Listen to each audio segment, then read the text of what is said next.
Hello, friends. A couple of days ago, I had made a statement which condemned the brutal murder of a 60-year-old grandmother and a small child. And whilst many people acknowledged that what I had said was right, there were a few people who said, why didn't I condemn the murder and the brutality in which this Mar lady was killed on the 7th of November. Well, let me tell you, I said it then and I'm saying it again, just to set the record straight. I condemned the murder of the Mar school teacher who was brutally murdered on the 7th of November as well. People forget that when last year the two Kuki women were raped and paraded, I was one of the first ones to condemn it. People say that today, because I'm in alliance with some political party, I have to keep quiet. No, I don't need to keep quiet. I've said it then, I'm saying it now. My positions don't change on alliances. My position is consistent, and any sort of rape, murder, cannot be justified. Cannot be justified one way or the other. Do you know a rapist who has raped someone will rape somebody from their own community one day? If you keep quiet today, you are letting a monster out in your own society. A murderer who's killed a child one day will actually come and kill your own children. So we have to understand that we cannot justify murders and rapes just by saying that, oh, they did it first, so we are allowed to do it now. Somebody has to allow sanity to prevail. What are we seeing? We are seeing a blame game. We are saying 2 versus mayor versus 2. You did it first, so I will do it. I did it second, so you are the first one to guilty. You are the first one who's guilty. This sort of attitude is only going to take us behind. There is no solution with this sort of attitude. Some people say, where is the Congress, where is the BJP? Believe me, nobody from Delhi will come to save you. You have to first save yourself. Sitting in Manipur, if you expect people from New Delhi or from Bombay or from Bangalore to come and save you, you are living in a fool's paradise. What is our population? 35 lakhs, 30 lakhs, 15 lakhs, 14 lakhs, Meghalaya, Nagaland, Tripura, Sikkim, Arunachal, Mizoram, Manipur. What's our population? It's smaller than one district in West Bengal or UP.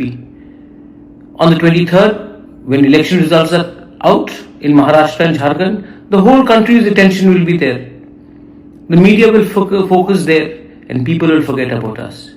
So, if we think that our problems are going to be solved by people from outside, no, it has to be solved within. So that's why I appeal to leaders who are in the opposition and in the ruling government within Manipur. Where is your leadership skills gone? Where is your vision? Sit down. Violence will never solve any problems. Violence will only take your children's future behind. Our next generation is suffering. People whose houses have been burnt are suffering. And if you really want this pain to go away, let's aside politics and bring in statesmanship. So I appeal to everyone who are educated. Let's not fight in the name of tribes. Let's not fight in the name of communities, in the name of religion. What are we doing? We are already a small state. Less population. It's happening in Tripura, it's happening in Meghalaya, it's happening in Arunachal, it's happening in parts of Assam. We are fighting for things which we get nothing for. And do you know the strength of Northeast? If we have to be heard, if we have to economically develop, if we have to be a stakeholder in India's growth story, it can only be through collective leadership, collective unity. When people attack us in Delhi or Bangalore or parts of Hyderabad, calling us names, do they know that they are attacking a Naga or a Kuki or a Tripuri or a Khasi or a Garo or a Maitai? They attack us as Northeasterners on our looks, on our food habits. And yet today, while they think that we are similar, we in our own minds and hearts are trying to create further division. Who's created this divide? A few foolish political leaders. Because of their leadership, will we kill each other's family? Will we attack people who were once your friends? So please don't allow them to succeed. And I urge and pray to everyone that when people like us, we try to make a we try to come out with support, we are bulldozed by saying, why are you speaking for a Meitei? If you speak on another subject, they'll say, why are you defending the cookies? I have no vested interest. All I want is peace. All we want is progress. I'm fighting in Tripura, in my Tiprasa Accord, asking for more seats reserved for the people from Manipur. I'm fighting for your cause in my state of Tripura. And here in your own state, you're fighting with each other. And why are we saying this? Why am I saying this? Because our association, Tripura's association with Manipur, is not of 60, 75 years post-independence. Our relationships, our association with Manipur and Tripura go back to hundreds and hundreds of years.